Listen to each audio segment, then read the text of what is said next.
What's up, everybody? You are listening to the Credentials Unscripted podcast. I'm your host, Matt Sternberg, and guess what? We've got another phenomenal episode for you today. We're talking with Matt Sigelman, president of the Burning Glass Institute. They're doing phenomenal work related to work and workforce and connecting credentials to value in the workforce. So really interesting conversation. He's got an awesome perspective and a broad perspective on how we better connect and equip American workers. So really great conversation. And we're talking about their Credential Value Index and about credentialing in general and thinking about skills and opportunity. So really enjoy the conversation. Without further ado, let's get to our conversation with Matt. Here we go. All right, Matt, welcome to the podcast. Great to be together. So tell me a little bit about the Burning Glass Institute and the work you're doing. So we're a fully independent nonprofit data laboratory.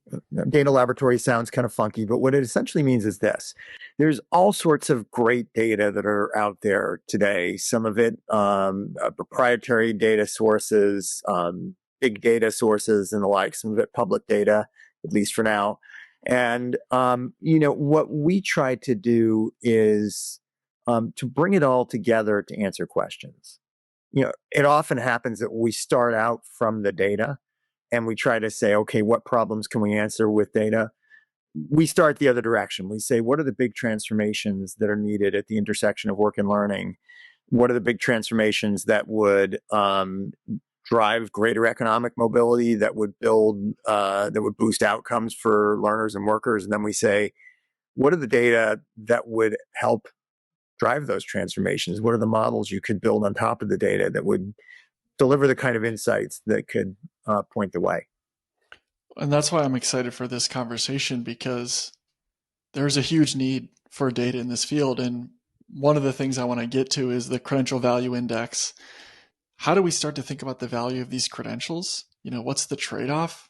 How do we begin to view these transparently? We think of credentials as currency. Everyone kind of believes that it's a door opener, but we haven't had a way to measure value. But I want to take a step back a little bit. We'll get there. But how different is our perspective on equipping the American worker?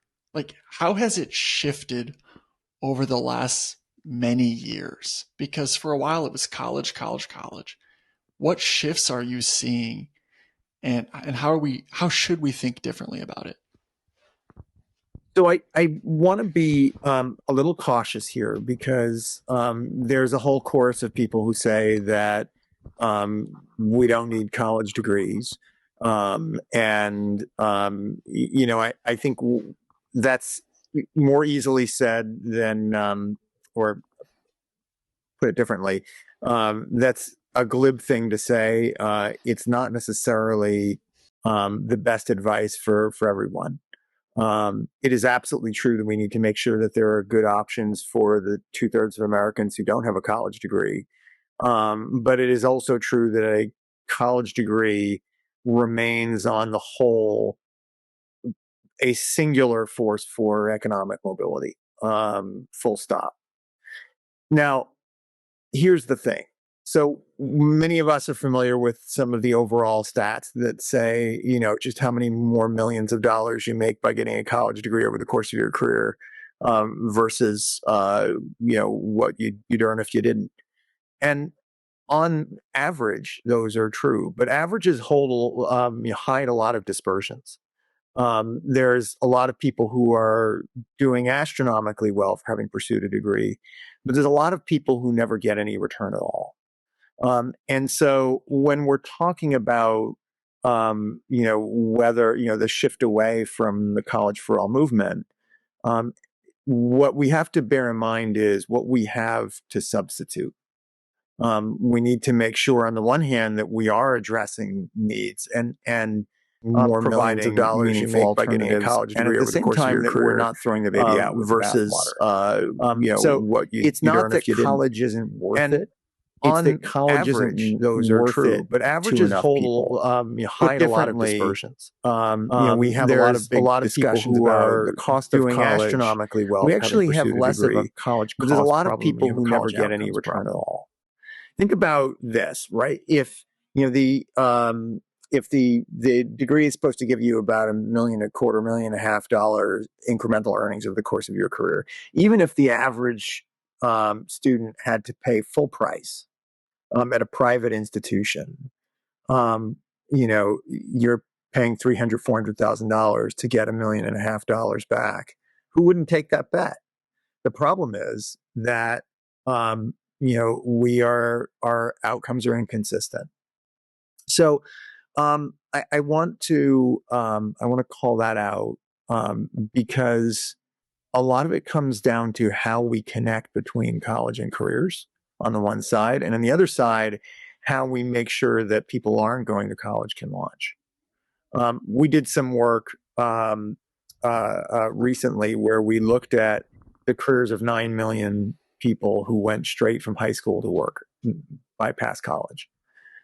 We found that the top 20% of them out earn the median college graduate. So it is absolutely possible to have a good career and a middle class lifestyle without going to college. And it's not only possible, but it's commonly done. What we found specifically was that there were a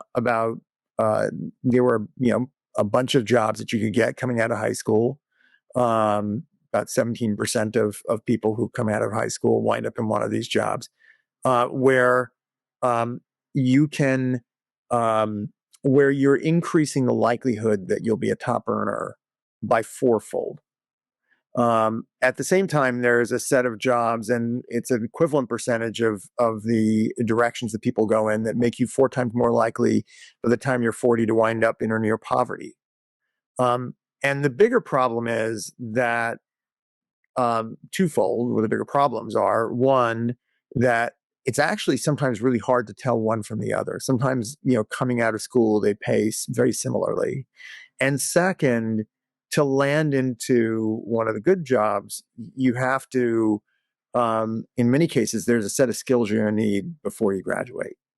So, I think before we start really kind of trying to reset the landscape, we need to make sure, on the one hand, how are we making sure there's better options in high school to prepare students for those who aren't going to go to college, and how do we make sure that colleges are doing more to line themselves up with opportunity. I'm glad you said it could be glib, because it's usually a bunch of PhDs, college educated people saying college isn't necessary, and it's like a room full They're of never people that talking are, about their own kid. yeah, exactly. But really what we're talking about is college for the right people, right? It's not college for all. I think no one would agree with that today, but it's okay. If not college, then what other credentials lead to economic mobility, right? So how do we, and that's where the Credential Value Index comes in. And how do we measure these things? The outcomes piece is interesting because, the last mile problem is something that colleges are talking about. Okay, how do we get our graduates employed, or how do we gear you up for a career? And they're feeling that pressure because it's so expensive, right? And so it's an outcomes problem. I think it also is a cost problem too, where if it was free and it was just 4 years of your life where you get to explore and learn, you might not feel the pressure to be like, that this outcome is necessary. But given the investment, I think there is some added pressure there too. But the Credential Value Index, we're talking about other forms of credentials, short-term credentials, workforce credentials, and measuring the value of these. What do we mean by value? What is actual value? So value. Before we talk about the Credential Value Index itself, which has some specific and disparate measures of value, I think this is a moment to talk more broadly about how we evidence outcomes. I think a lot of the conversation about outcomes has been about dollars and cents. How much are students earning when they graduate? How much are they earning a few years out, 5 years out, 10 years out? Number of states for public institutions have implemented state longitudinal data systems that use UI wage records in order to be able to say how much students are earning. and we use that as sort of this definitive measure. And I think that's part of why this feels really uncomfortable to people in academia. It feels really reductionist to say that that ultimately everything that we do in helping people explore new horizons, in helping them define who they are as people, comes down to dollars and cents. And the reality is that we have the ability today to have a more comprehensive set of measures. It would be just as it's reductivist to say that you can measure the value of a degree in dollars and cents. It also would be deceiving ourselves to say that um, student earnings don't matter. So that is certainly one of the things you would want to look at. But you'd also want to look at, for example, what percentage of students in any given program of study are working in high social impact fields or working in public service. That's a great point because thinking about like if we only like okay, no more social work majors and no more No more teachers. teachers, no more I mean, yeah, journalists. and if we Um, are saying this is we're only valuing wages and this is the what we're valuing and we're making it more public, more transparent. And at the same point on the other side of it, we're like, we need more teachers. We need more social workers. exactly, right? What are we going to get? Yeah.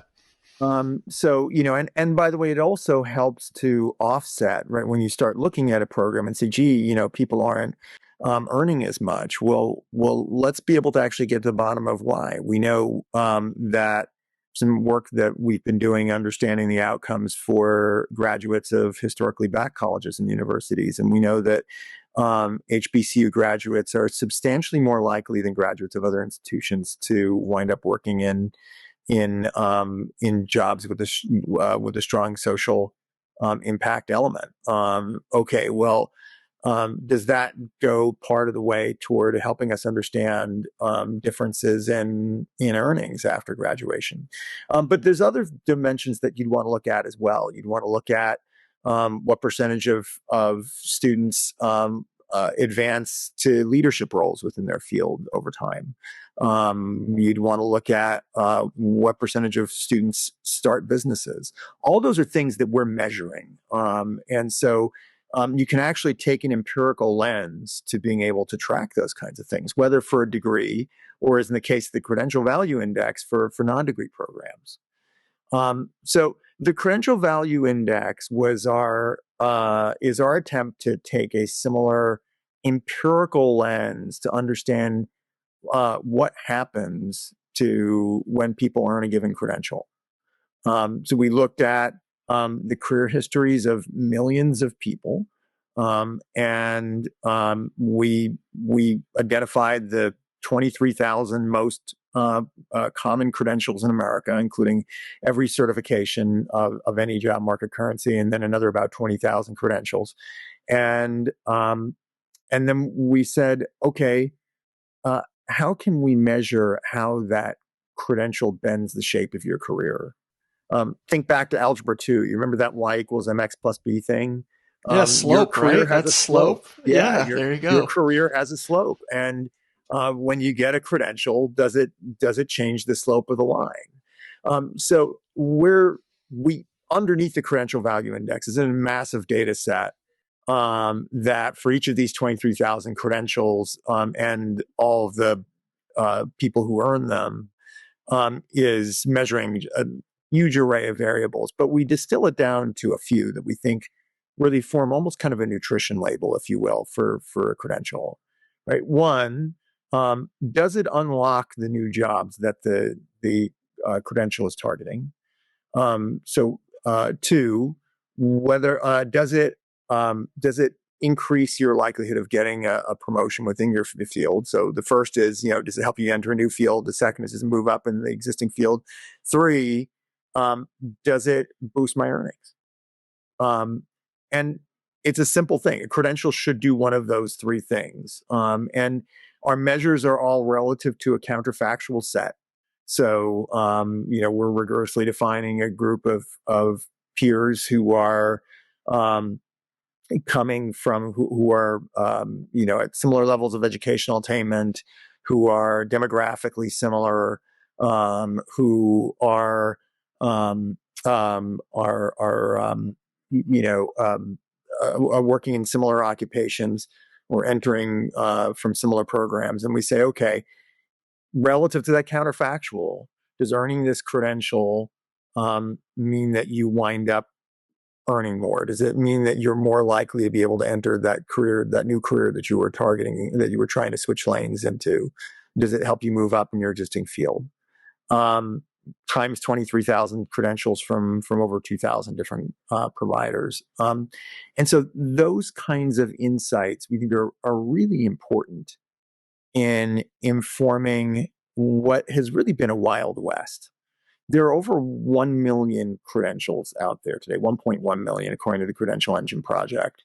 Um, just to put that in perspective, there's 170,000 head words in the Oxford English Dictionary. So there's literally 6 times as many credentials out there as there are words in the English language. So for whether it's students who are trying to figure out what credential to earn, whether it's schools that are trying to figure out what credentials to offer or what credentials could boost the outcomes of students in their programs, there's really been no source of insight. The Credential Value Index is an attempt to provide empirical evidence as to which credentials are working and which are not. The unfortunate thing is, and I'll tell you why I think the glass is a third full, but only a third of credentials um, uh, meet a minimum threshold for doing one of those 3 things I talked about a minute ago, for either getting you a wage boost, moving you helping you enter a new job, or moving you up in your existing field. Only a third. Now, that's the 2/3 empty.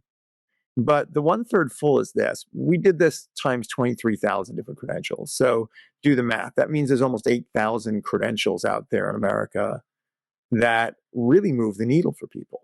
And we didn't have this data before, right? So, and we don't even know what the purpose was in someone pursuing that credential, right? Were you getting it as part of a program that you were part of? Like, oh, I was awarded this on my way. I didn't necessarily pursue it for this purpose. And we didn't have the data, right? So the the idea here, I think, and I'll let you continue as well, but it's if I don't have this information, I don't know which ones to pursue. And as we start to unlock that, it lets me know where to go. I think it not only lets you know where to go, but it also helps us diagnose where where we can do better.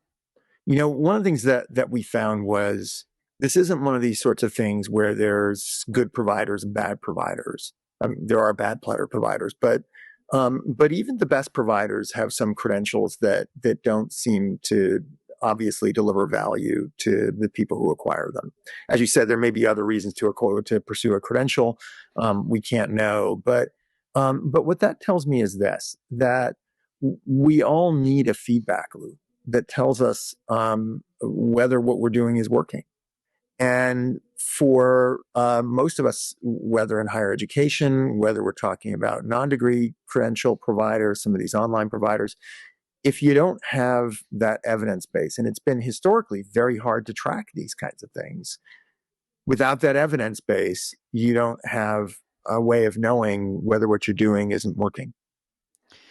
Yeah, and for the providers, they want to have this information if the results are there, I hope right? they And do. in terms of the enrollment, though, if you could say, hey, come get your phlebotomy certification, there's $10,000 in wage gains, like that's going to get people interested in your programs, right? Or your certification program. So, you'd think they want that information, and more people are going to want this information and need to capture this data because of workforce Pell, short-term Pell that was recently passed. And we did a whole episode with Van Davis from WCET and Witchy explaining how it got passed and kind of the rigor behind it and what people have to prove.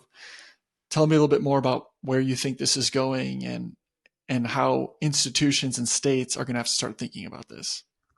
So I think this forms the basis for crafting a workforce Pell strategy.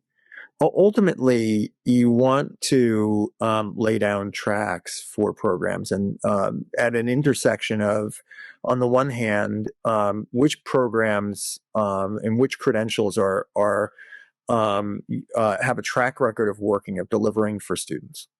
And on the other hand, what are the opportunities in your local economy?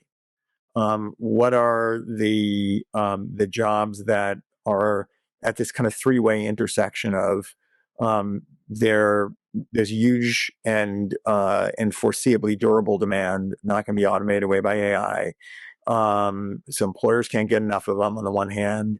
They're key to sectoral and regional growth on the other, and they offer good wages and upward mobility for workers. And so that says, hey, look, these are the kinds of jobs that um, we really want to make sure we unlock. Um, and then, what are the credentials that align to them? It's important to have a strategy here. On the one hand, it's always helpful to have a strategy, right? But while Workforce Pell is a watershed moment, let's not overstate the kind of the level of funding that this is going to make available. The amount of funding that is likely to come through Workforce Pell is still going to be dwarfed by the degree funding in Pell.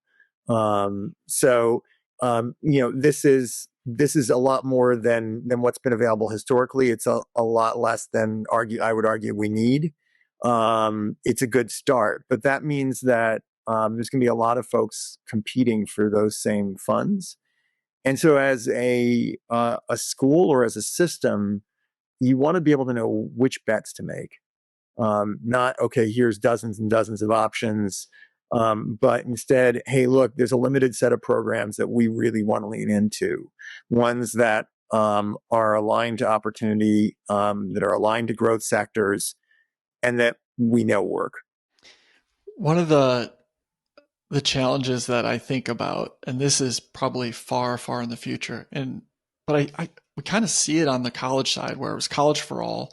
We have a lot of college graduates because we push that, and now it becomes, okay, are there enough jobs that college graduates are going to be satisfied with?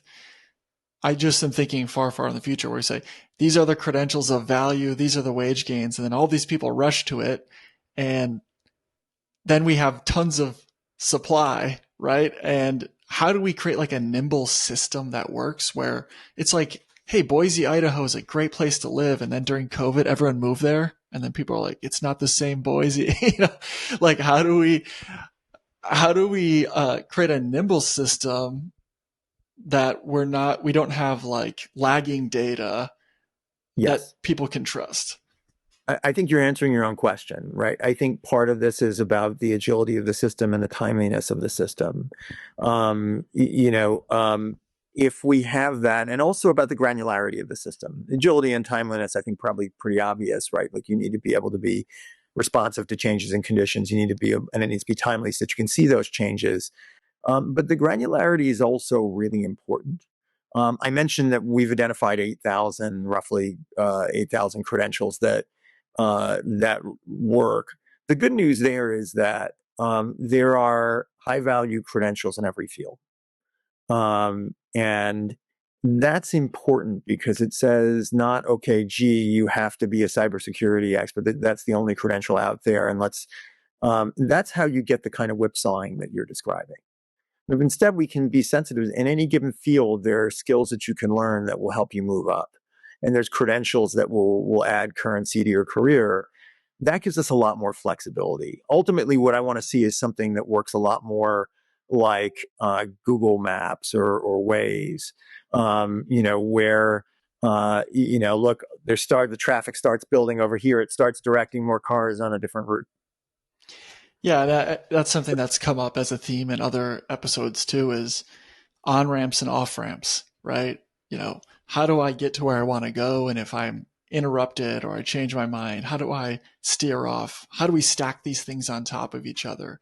Or this credential led to this job, but 10 years later, I actually don't want to continue this. Do I have to change industries entirely, or what's kind of adjacent to the thing that I'm doing? What are the transferable skills? And part of that's the responsiveness you just described, and part of it is also being able to have the foresight to see where routes lead. I mentioned before some of the research we were doing, looking at the career trajectories of people coming straight from high school to work. And one of the things that distinguishes those good first jobs from others is that the is less about the good first job, and they do pay better, and they are more likely to offer benefits and all those kinds of things. But the big deal about those jobs is where they take you from there. And often that's hard for people to see. And so, one of my aspirations here is that we have more ways for workers and learners to be able to anticipate the transitions that they're making, to be able to see where different steps they take could lead them, and what the array of options will be. Because we tend to feel kind of siloed or trapped in a silo, when often we're a lot closer than we may think to a broader array of opportunity. So here at Instructure, the Parchment side is so dedicated to credentialing. That's what we live and breathe, right? We started at Parchment, it was transcripts, and then we did diplomas, and now it's certificates, badges, micro credentials. And we're heavily invested in that. And part of our ethos is learning is going to be lifelong. We need to better communicate skills, competencies, and all that. But I want to give you an opportunity. What do you want us to know as educational technology providers, as people that are trying to build the technology that serves students and hopefully creates more opportunities? Like, what do you want us to know in this space as we're building the technology for credentialing? I would urge you to look at not only how you can be faithful recorders of what people have accomplished, but also to the potential to step in to be advisors in the process as well. Um, you know, most schools have these days a degree audit system, something that will tell you when you haven't fulfilled the requirements. But the process that by which students are picking courses is also deeply aligned to the outcomes they experience after they graduate. We're saying at the top of this conversation that unfortunately a lot of students wind up with disappointing outcomes. Over half of students, according to a study we did together with the Strada Institute for the Future of Work last year, over half of students wind up in jobs they didn't need to go to college to get. And the work that you're doing to chart the courses that people have taken, the credentials that they've earned, is also the ability to keep them not only on track to graduate, but on track to build a portfolio of skills that can differentiate themselves. It's the insight that people need in order to be able to say, how do I fill my course dance card? What are the courses that will help me build skills that set me apart? What are the credentials I can add to my degree that will make sure that at the end of the run, I can really stand out? One thing that's come up in this podcast too is how you graduate from college and how impactful it was. I can speak personally. It's like, man, college was an amazing experience. I learned so much. I grew a lot. And when someone says, "What'd you learn?" You're like, it's actually hard to define. And so, think about someone going in for their first job interview or trying to communicate what they learned or communicating the value of college in general. You took all these classes, your GPA, but you actually don't have a really good accounting of the skills and competencies you developed. And obviously that's where the micro credentialing and badging can hopefully enumerate everything that you learned in a specific course. And so some people are really trying to tackle this, but I do think that's an interesting thing where you know personally how impactful it was. It's actually really hard to define. I think, look, I think, first of all, couldn't agree more. I also think that a lot of this is going to come down to how we aggregate things up. On the one hand, it is very valuable to be able to look at a skill transcript, as I know you guys have been working on, in addition to just a credential transcript. But I would also encourage us to take a look at this from an employer lens. It would be very hard for an employer to look at a 35 course transcript and say, okay, here's what this person knows, or to be able to distill it down to a broader evaluation of readiness.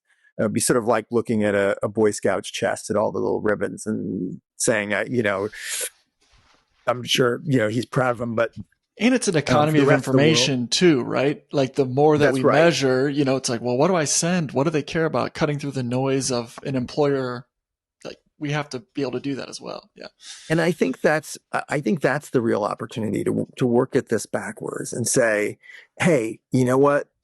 Let's start not from what the student knows. We hope the student knows a lot of things if they've had a rich college experience. But let's instead turn this around and say, for the opportunity that they're targeting, what is it they need to know? And how can we bring the right sets of proofs that enable the student to gain that employer's confidence? That's going to be especially important in an age of AI. We've been working a lot at what we call the expertise upheaval.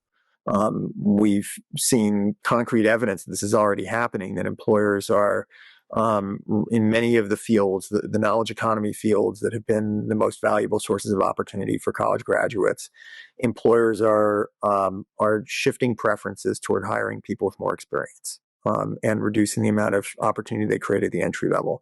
And that means that to win one of those entry level slots, students need to be able to stand out. And the best way to do that is to be able to give employers confidence that a student has the capabilities they need, that they're operating at a high level of proficiency. The extent to which we can bring that focus is going to be the extent to which we can really support students in not only completing their degree, but in making a great success of their start. That is our episode. Thank you again to Matt and the Burning Glass Institute. Check them out. Give them a follow on LinkedIn. Check out their website. We'll be putting a link to one of their pieces, one of the reports, No Country for Young Grads. It's a collaboration between Cormac McCarthy and the Burning Glass Institute. I'm kidding. I hope someone got that reference. Anyways, but check that out and definitely follow them. They're doing some great stuff. And check out the Credential Value Index as well. But really appreciated the conversation. Like and subscribe. If you have any feedback, questions, or ideas, you can email us at credentialsunscripted@gmail.com. Thanks for listening. We'll talk to you all real soon.